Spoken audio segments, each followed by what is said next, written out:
Insellmilkom, f'dan l-għid qaddis tal-qawmien tal-mulej mill-imwiet, il-kol kemm aħna mal-Knisja kollha fid-dinja fil-liturġija tagħha nagħmlu tagħna il-kliem tal-poeta nazzjonali tagħna. Reġa' sebaħ ja mulejja, għati tiegħek dan il-jum, fix-xemx jiddi l-ġmiel ta' wiċċek, inti ssebbaħ il-ħolqien. Ja mulejja niżżik ħajr, għaliex int tal-ħajja s-sit, fik is-seta, fik il-ħniena, int fawwara ta' kull ġid. Bil-qawmien ta' Ġesu minn bejn l-imwiet jiddi għalina raċċ qawwi ta' seta, ħniena u ġid. Iżda fuq kollox ta' tama mibnija fuq l-imħabba ta' Alla għal kull wieħed u waħda minna. Nistedinkom biex flimkien nitolbu ma' Monsignor Arċisqof Charles Xikluna matul din il-quddisa.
Fl-isem tal-Missier u tal-Iben u tal-Ispirtu Santu. Amen. Il-paċi magħkom. Dan il-jum qaddis tal-għid ejjew nifirħu bil-qawmien ta' Ġesu mill-imwiet u niftakru li hu miet u rxoxta biex jeħlisna minn dnubietna. U għalhekk b'kuraġġ u b'sens kbir ta' tama ejjew narfu ħtijietna biex nitħejjew tajjeb ħalli niċċelebraw il-misteri qaddisa tal-mewt u l-qawmien mill-imwiet tal-mulej Ġesu. Nistqal Alla li jista' kollox u lilkom ħuti li jiena dnibt ħafna bil-ħsieb, bil-kliem, bil-emil u billi ħallejt mirjieti. Tija tiegħi, bl-akbar tija tiegħi.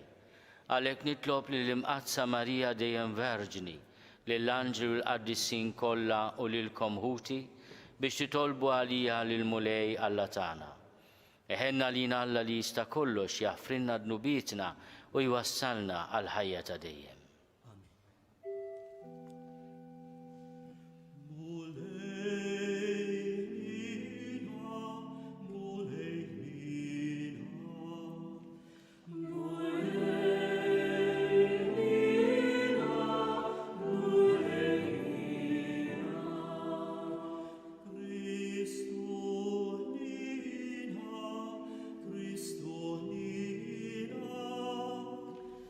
Christ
nitolbu.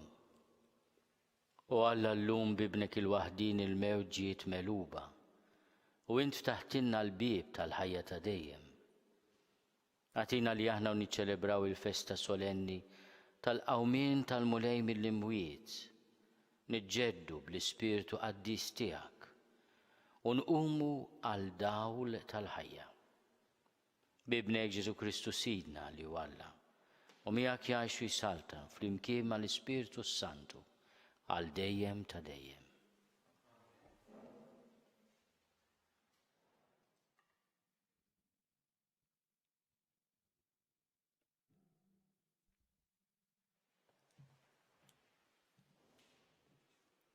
Qari mill-ktieb tal-Atti tal-Apostli. F'dak iż-żmien Pietru qabad jitkellem u qal: Intom tafu b'dak li ġara mal-Ludija kollha, ibda mill-Galilija, wara li Ġwanni kien xandar il-Magħmudija. Tafu kif Alla kkonsagra lil Ġesu ta' Nażaret bl-Ispirtu Santu u bil-qawwa, u kif dan Ġesu għadda jagħmel il-ġid u jfejjaq lil dawk kollha li kienu maħkuma mix-Xitan, għax Alla kien miegħu. U aħna xhud ta' dak kollu li hu għamel fl-art tal-Ludija u f'Ġerusalemm. Tawh il-mewt billi dendluh mal-ewda tas-salib. Imma Alla qajmu mill-imwiet fit-tielet jum u għamel li hu jidher mhux lil kulħadd, imma lix-xhieda li Alla għażel minn qabel lilna li miegħu kilna u xrobna wara l-qawmien tiegħu mill-imwiet. Lilna ordnalna biex inxandruh lill-poplu u niġdu li dan hu dak li Alla għamlu imħallef tal-ħajjin u tal-mejtin. Il-profeti kollha jiġdu għalih u jgħidu lil kull min jemmen fih jaqla l-maħfra ta' dnumiet bis-saħħa ta' ismu. Il-kelma tal-mulej.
il-ġebla li warbu l-bennija saret il-ġebla tax-xewka bis-saħħa tal-mur li seħta ħaġa tal-għaġib f'għajnejna.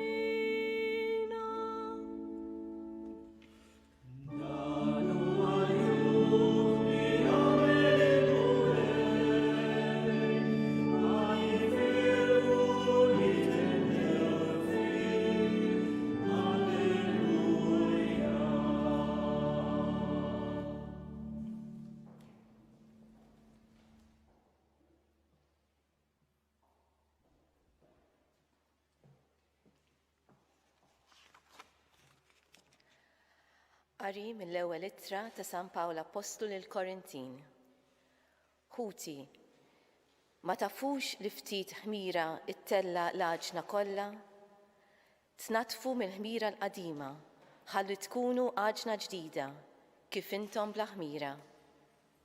Il-ħaruf tal-għid tagħna li hu Kristu hu maqtul. Nagħmlu festa mhux bil-ħmira l-qadima, anqas bil-ħmira tal-qerq u tal-ħażen, imma bil-ħobż bla ħmira tas-safa u tas-sewwa. Il-kelma tal-Mulej.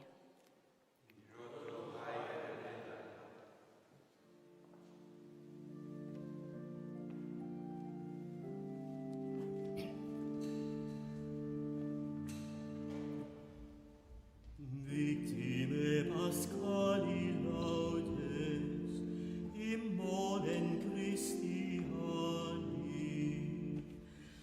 Agnus redemptor est, Christus innocens patri, reconciliavit peccatores. Nos et vita duello,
Il-mulej ma'kom.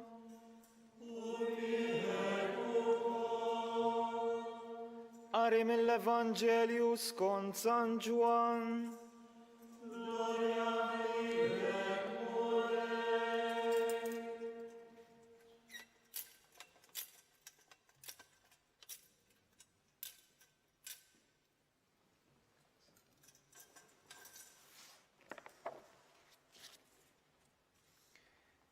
Kien l-ewwel jum tal-ġimgħa, filgħodu kmieni, kif kien għadu d-dlam.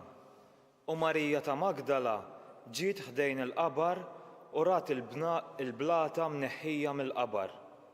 Għalhekk telqet tiġri għand Xmun Pietru u għand id-dixxiplu ieħor li kien iħobb Ġesu u qaltilhom: Qalaw lill-mulej mill-qabar u ma nafux fejn qegħduh. Pietru u d-dixxiplu ieħor ħarġu u ġew ħdejn il-qabar. It-tnejn ġrew flimkien, imma d-dixxiplu ieħor ħaffef aktar minn Pietru u laħaq qablu ħdejn il-qabar. Tbaxxa u ra l-faxex tal-għażel imqiegħda hemm, iżda ma daħalx. Imbagħad wasal warah Xmun Pietru, daħal fil-qabar u ra l-faxex tal-għażel imqiegħda hemm u l-maktur li kien madwar rasu. Dan ma kienx mal-faxex, imma mitwi u mqiegħed f'post għalih.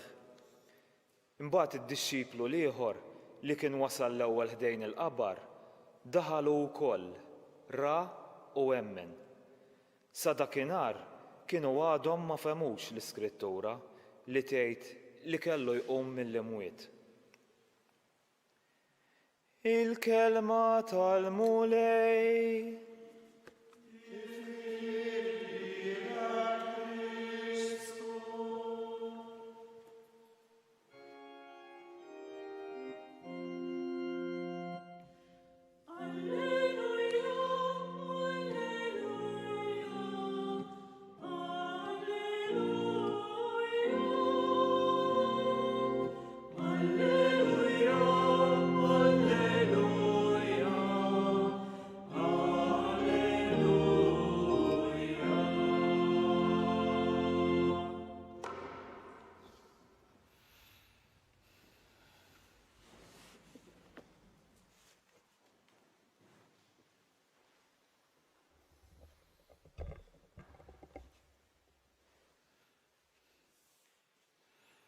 Marija ta' Magdala tersaq lejn il-qabar skont ir-rakkont li għatina Ġwanni filgħodu kmieni meta kien għadu dlam. Kien għadda s-sibt u għalhekk setat tersaq lejn il-qabar bit-tama li tkun tista' tkompli id-dilka fuq il-ġisem għażiż ta' Ġesu. Ippretendiet li tara l-blata li għada qiegħda tagħlaq il-bokka ta' dan il-qabar u pretendiet li wara dik il-ġebla ikun hemm katavru għażiż kemm tridu imma katavru imgeżwer fil-liżar bil-maktur jagħti wkoll il-wiċċ għażiż ta' Ġesu mejjed. Il-Vanġelu bi ftit kliem jgħidilna s-sorpriża kbira ta' din il-mara li kienet tant tħobb lil Ġesu u li minna Ġesu kien keċċa 7 xjaten. U jispjegalna li telqet tiġri għand il-kap, għand Xmun Pietru u għand id-dixxiplu ieħor li kien iħobb Ġesu. L-għażla li tagħmel b'xi mod tesprimi wkoll ir-realtà tal-Knisja. Marija ta' Magdala kienet taf li Pietru ma kienx ħdejn is-salib ta' Ġesu. Kienet taf, għax kienet hemm. Kienet taf li d-dixxiplu il-maħbub kien ħdejn is-salib tal-imgħallem u ingħata il-missjoni u l-mandat minn Ġesu stess biex jieħu ħsieb lill-Omm Ġesu, lil Marija. Imma xorta tmur għand xmum Pietru. Tmur għand dan id-dixxiplu li sa dak il-mument fil-kurrikulum vitae tiegħu almenu għall-aħħar sigħat kellu tradiment u kellu l-bikja tal-indiema. Imma xorta tmur għandu. Manzi telqet tiġri għand xmum Pietru. L-Evanġelju ma jsemmiex biss bl-isem li tawh missieru u ommu fiċ-ċirkonċiżjoni tiegħu Xmun, Xemon, Barjona, imma isejjaħlu wkoll bl-isem li għażillu Ġesu. Xmun Pietru. Għalkemm midneb, għalkemm traditur li ċaħat lil mulej, xorta il-kelma tal-imgħallem li sa dak il-ħin huwa sempliċement katavru li għaloh mill-qabar. Il-kelma tal-imgħallem għal Marija Maddalena għadha tot.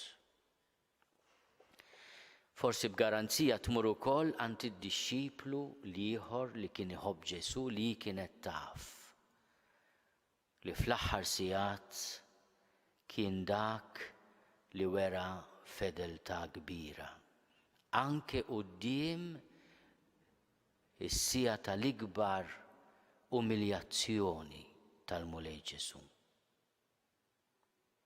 U x'tgħidilhom?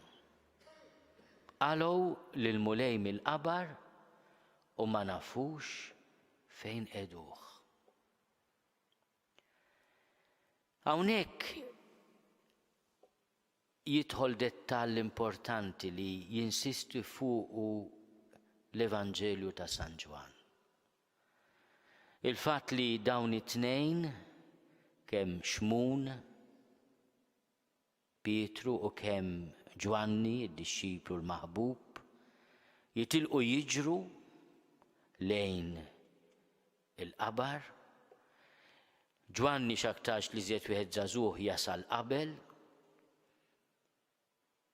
U hawnhekk naraw din il-ħeffa ta' Marja Maddalena biex tgħidilhom li ma sabitx il-katavru ta' Ġesu. Huma li jiġru lejn il-qabar. U xi jsibu? Isibu il-faxex tal-għażel u l-maktur li kien madwar rasu, mitwi u mqiegħed f'post għalih. Dan li jibqa' il-qabar mhuwiex vojt għal kollox għaliex għad hemm il-liżar jew il-faxex u l-maktur.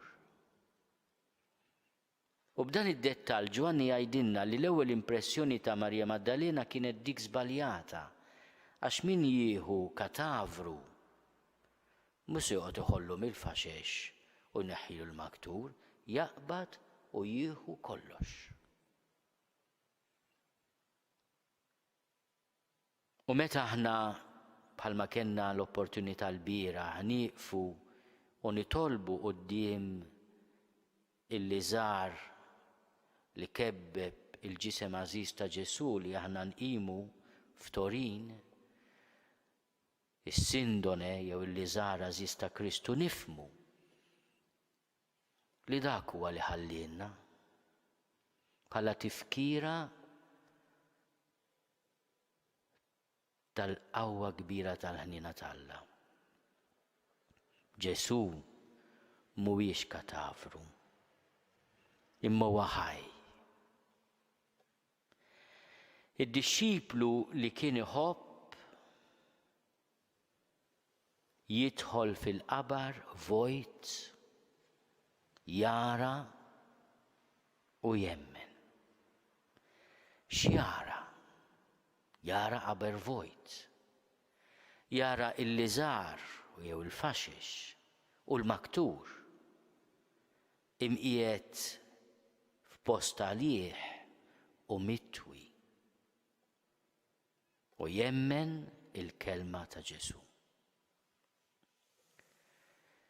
San Pawl l-Apostlu missierna li ltaqa' mal-irxoxt fit-triq ta' Damasku u li sema il-kelma għażiża tiegħu meta jaħseb fil-mulej juża l-kelma li juża għal Ġesu Ġwanni l-Battista. Dan hu l-ħaruf ta' Alla. Dan hu li jneħħi d-nubiet tad-dinja. U San Pawl meta jikteb lil Korintin fl-ewwel ittra kapitlu 5 hekk isejjaħ lil Ġesu il-ħaruf tal-għajt tagħna li hu Kristu u maqtul. Għall-komunità Rudija għalkemm qed jikteb anke lil Korintin b'kultura Griega, dina l-espressjoni tfisser ħafna. Fil-velja qaddisa tal-għajt aħna rajna ir-rakkont tal-għejt tal-lut li permezz tiegħu jeħilsu mill-iskjavitu. Il-mulej jordna li joqtlu u jsajru u jieklu ħaruf. Ħaruf bla teba.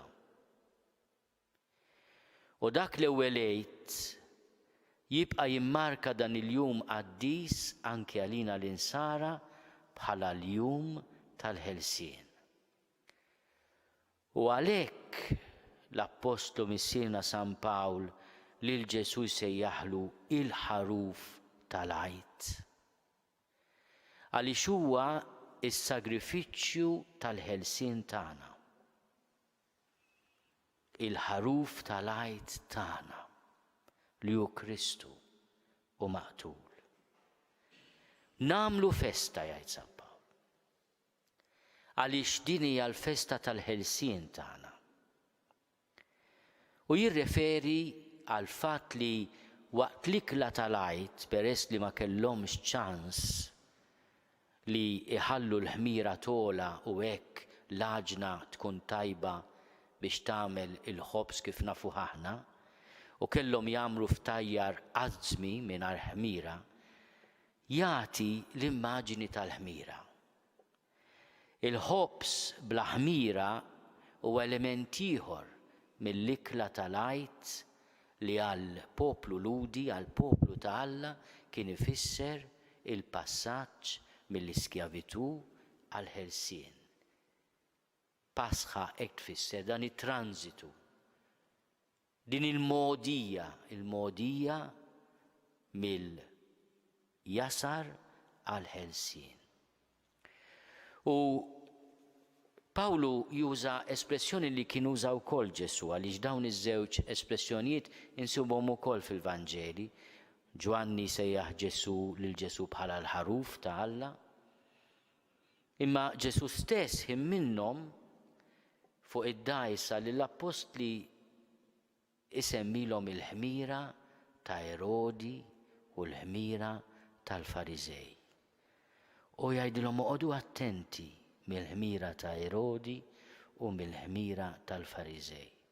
L-Evanġelista jgħidulna li ma femuhx rid jgħid. Illum l-Apostlu missierna jgħidilna tnatfu mill-ħmira il-qadima ħalli tkunu għaġna ġdida kif intom bla ħmira. Propju dina l-immaġini tal-ħobż qażmu. Fil-fatt aħna l-Kattoliċi l-Latini il-ħobż għall-Ewkaristija nagħmluh bla ħmira, huwa ħobż qażmu bla ħmira. U din il-kelma ta' Pawlu hija antiċipazzjoni wkoll tal-Ewkaristija li qsamna għall-ewwel darba fl-għajt il-kbir il-bieraħ u li qed inkomplu f'dan il-jum li huwa 8 ijiem twil.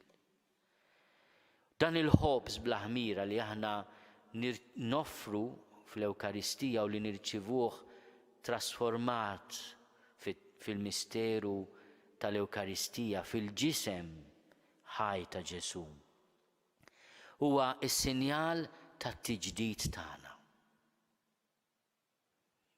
Il-ħmira il-qadima li Pawlu isejħilha il-ħmira tal-għerq u tal-ħażen mhijiex il-ħmira tal-għajt il-kbir. Imma Pawlu jgħidilna li l-ħobs tal-għajt huwa l-ħobs bl-ħmira tas-safa u tas-sewwa. Aħna nifirħu fl-għajt tal-mulej. Ejjew nilqgħu dan il-kliem tal-Apostlu missierna bħala kliem programmatiku. Il-mulej isejħilna biex nafsu dik ir-reset button, dik il-buttuna li terġa' kollox kif kien mill-bidu, u jistedinna biex ħajjitna tkun safa u sewwa. Jekk inti tifhem eżattament x'irid jgħid San Pawl, ifhem li hu qed jikkontradiċi il-ħmira tal-għerq u tal-ħażen. Jalla b'dawn iċ-ċirkostanzi attwali aħna nilqgħu l-istedina tal-mulej li nwarbu kull ħmira qadima u li nittrejqu bil-ħobs bl-ħmira tas-safa u tas-sewwa.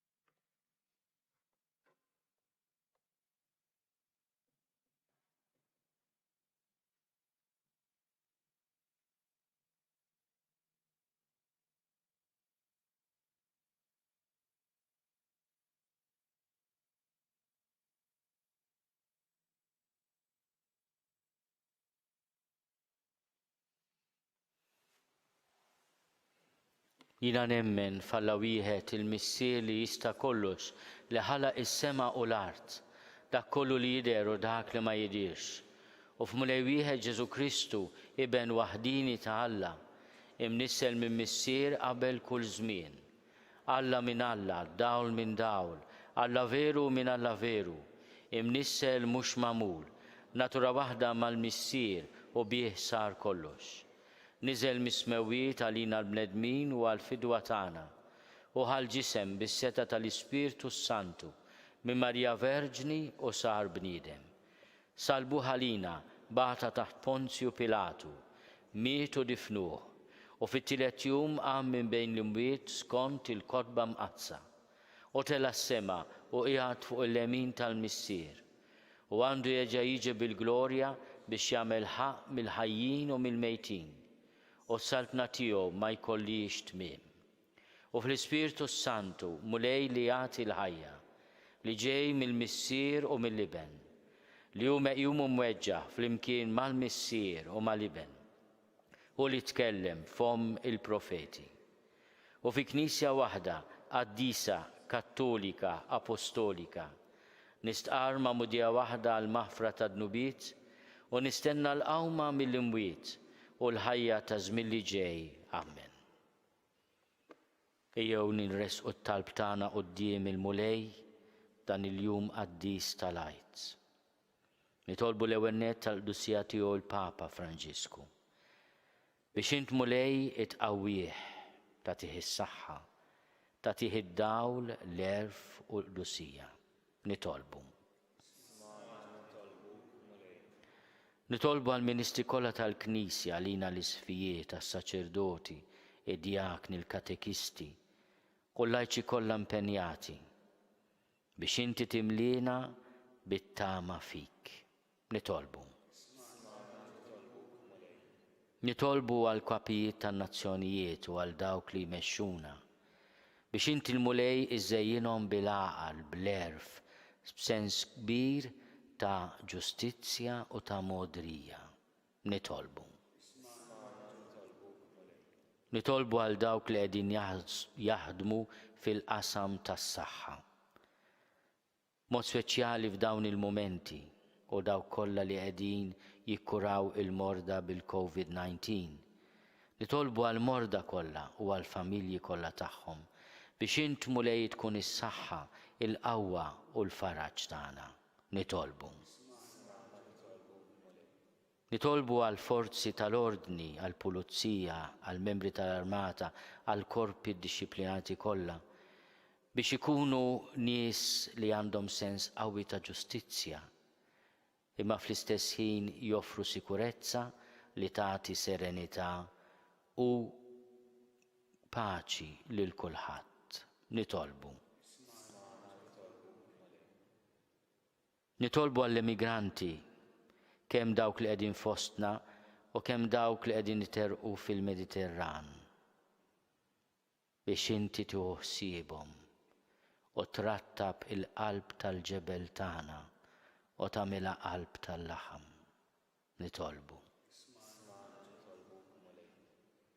Nitolbuk mulej għall-anzjani li minħabba il-saħħa tagħhom huma rikjesti li jibqgħu fi djarhom jew fir-residenti fejn qegħdin. Ibżalna l dan it-teżor mulej għax huwa wisq prezzjuż kif inti taf tajjeb u għajna inħarsu napprezzaw lill-anzjani eżiż tagħna. Nitolbu. Għati d-dawl mulej li żgħażagħ tagħna li f'dawn il-ġranet isibuha diffiċli joqogħdu d-dar. Biex inti tagħtihom sens kbir ta' ġenerożità u ta' responsabilità soċjali. Nitolbu.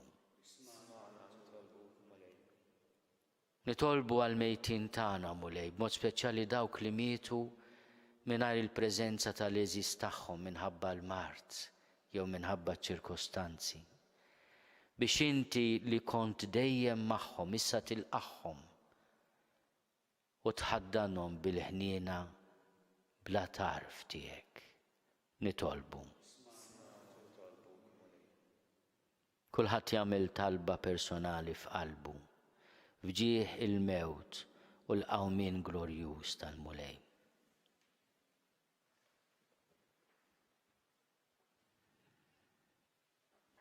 Nitolbuk mulej tilqa' talb tagħna u tagħtina dak kollu li għandna bżonn fir-ruħ u fil-ġisem bi Kristu Sidna.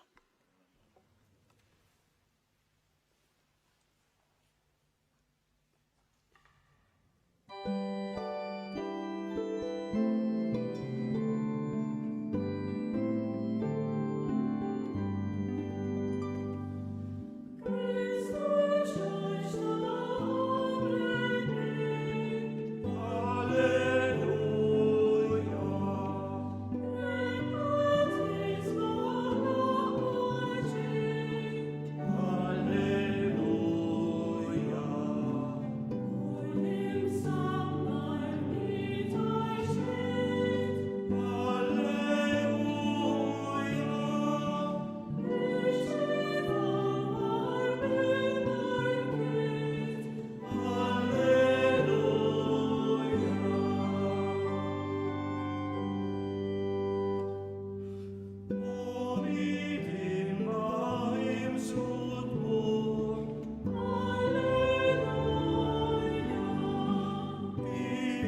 Nitolbu ħuti biex is-sagrifiċċju tiegħi u tagħkom ikun joġob lil Alla l-Missier li jista' kollox.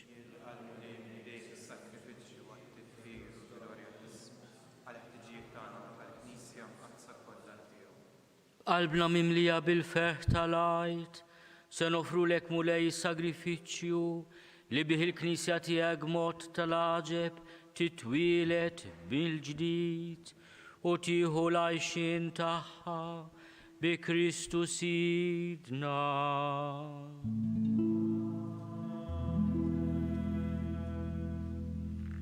Il-mulej ma'kom.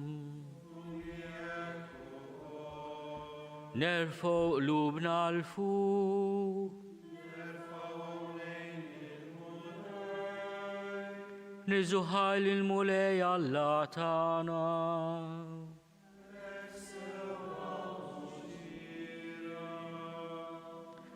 Sewwa xira tas-sew mulej, tajjeb u taġi tas-salvazzjoni tagħna li dejjem nistqarru l-glorja tiegħek. Iżda verħ akbar inxandru f'dan il-jum li fih ġie sagrifikat Kristu il-ħaruf tal-għajt tagħna u l-ħaruf tas-sew li neħħadnu bit tad-dinja bil-mewt tiegħu eret il-mewt tagħna u bil-qawmin tiegħu kisbilna ħajja ġdida. Għalhekk f'dan il-ferħ tal-għajt imxeret ma' kull imkien fid-dinja il-bnedmin kollha jimtlew bilena u l-qawwiet tas-sema ma' setat tal-anġli jinżġulek innu ta' glorja u bla qiegħda jitennulek.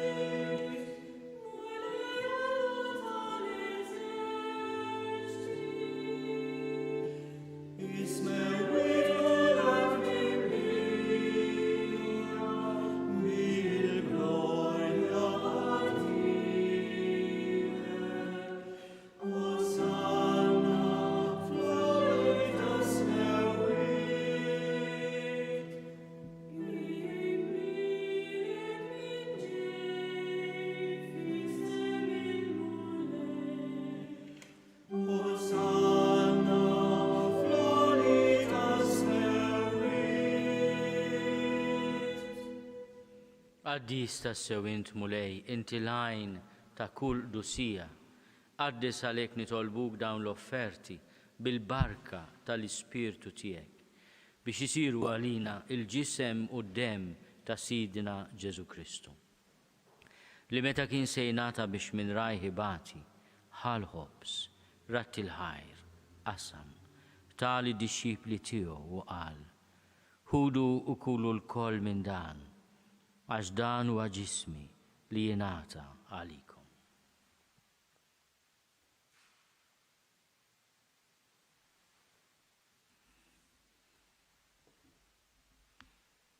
Ekk ukoll wara l-ikla ħall-kalċi reġa' ratti l-ħajr, tali d-disċipli tiegħu u qal, ħudu u ixorbu minnu l-koll, għax dan huwa l-kalċi ta' demmi tal-patt il-ġdid li jibqa' għal dejjem. Id-dem li xerret għalikom u għal-bnedmin kollha għal-maħfra ta' dnubiet. Għamlu dan tifkira tiegħi.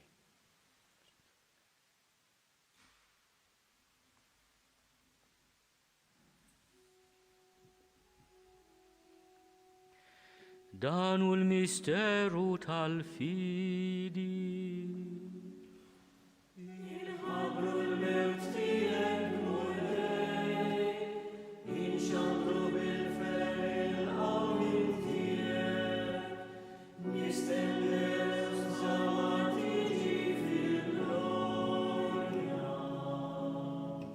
Għalhekk aħna nagħmlu dan tifkira tal-mewt u l-qawmin ta' Sidna Ġesu Kristu.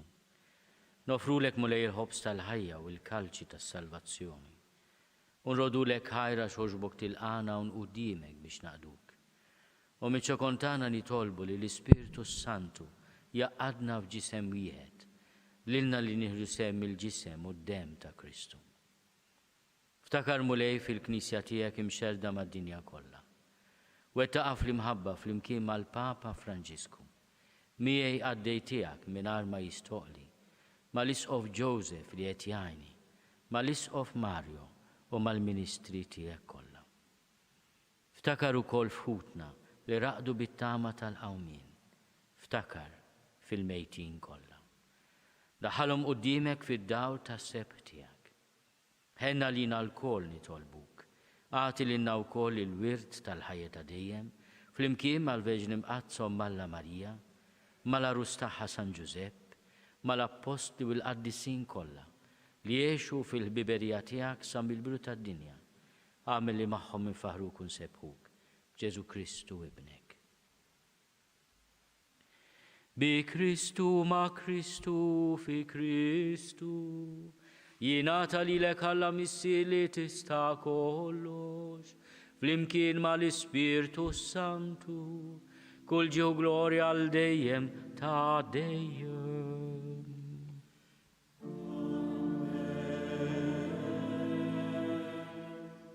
Ejjew nitolbu kif għallimna u ridna nagħmlu li ben ta' Alla Ġesu għas-salvazzjoni tagħna. Missierna li inti fis-smowiet jitqaddes ismek tiġi saltnatek, ikun li trid int kif is-sema ekda fl-art. Ħobżna ta' kuljum atina llum, aħfrinna dnubietna bħalma naħfru lil minu ħati għalina, u la ddaħħalniex fit-tiġrib, iżda eħlisna mid-deni. Eħlisna nitolbuk mulej minn kull deni. Atina fit-tjieba u l-ħinna tiegħek il-paċi fi żmienna, biex inkunu ħielsa dejjem mid-dnub u mħarsa minn kull inkwiet. Aħna u nistennew u nittamaw il-għena u l-miġja tas-Salvatur tagħna Ġesu Kristu. Mulej Ġesu Kristu li għat lill-Apostli tiegħek. Inħallilkom is-sliem, natikom is-sliem tiegħi. La tħares lejn dnubietna, iżda ħares lejn il-fidi tal-Knisja tiegħek. Għati jaslimu l-għaqda li int trid fiha, int li tgħix u s-saltan għal dejjem ta' dejjem. Il-paċi tal-mulej tkun dejjem magħkom.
Danu l-ħaruf ta' Alla, danu li neħidnu bit ta' dinja, ħenin dawk li huma mistiedna għall-ikla tal-ħaruf.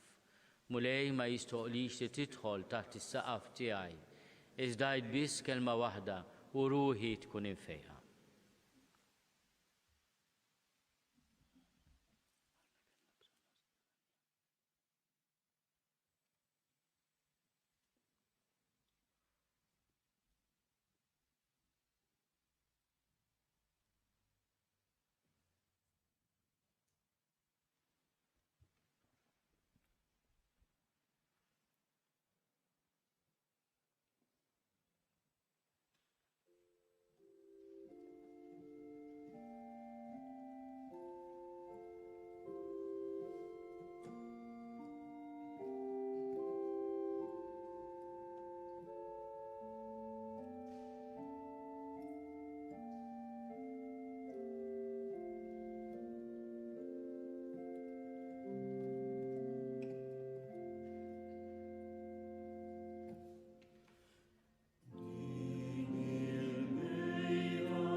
ngħidu flimkien it-talba għat-qarbina tax-xewqa.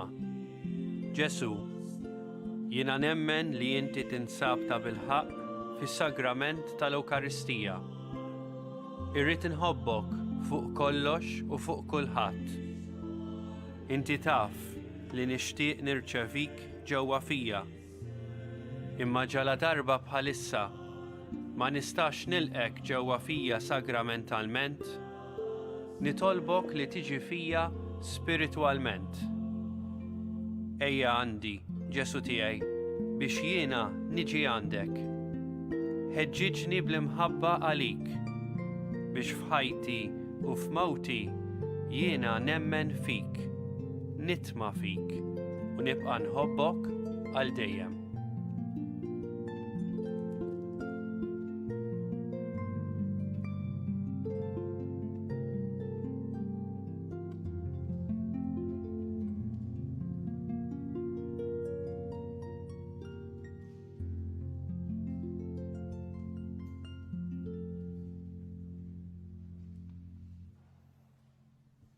Nitolbu. Bil-grazzja u t-tiba tiegħek u Alla ħares dejjem il-Knisja tiegħek li inti ġedditta bil-misteru tal-għajt u wassala fid-dawl tal-qawmina l-ħajja bi Kristu Sidna.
Mulej, dbirek il-pajjiżna, il-morda tagħna l-kull min qiegħed jieħu ħsiebhom u lilna tatina d-den, is-saħħa u l-qalb kbira biex nagħmlu dak kollu li nistgħu biex din il-burraxka tgħaddi minn fuqna kemm jista' jkun malajr.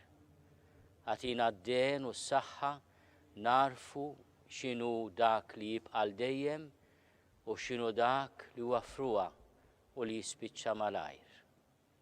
Int li tgħix is-saltan għal dejjem ta' dejjem. Amen.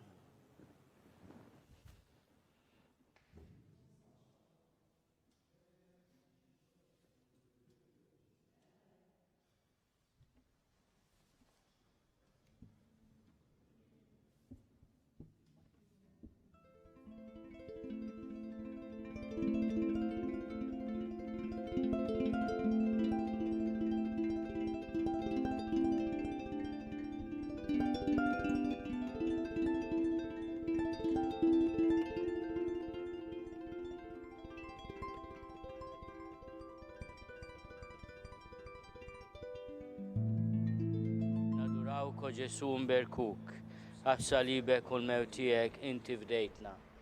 Nadurawk ko Ġesu mberkuk, għas-salibek u l-mewt tiegħek inti fdejtna. Nadurawk ko Ġesu mberkuk, għas-salibek u l-mewt tiegħek inti fdejtna.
Fit-tmiem din il-quddisa tal-għajt il-kbir tal-mulej, nistedinkom biex tgħixu dan l-għajt fi djarkom ferħ li l-mulej salvana mill-mewt u b'tama kbira li l-mulej ħarisna u jagħtina d-don tas-saħħa lil pajjiżna u lid-dinja.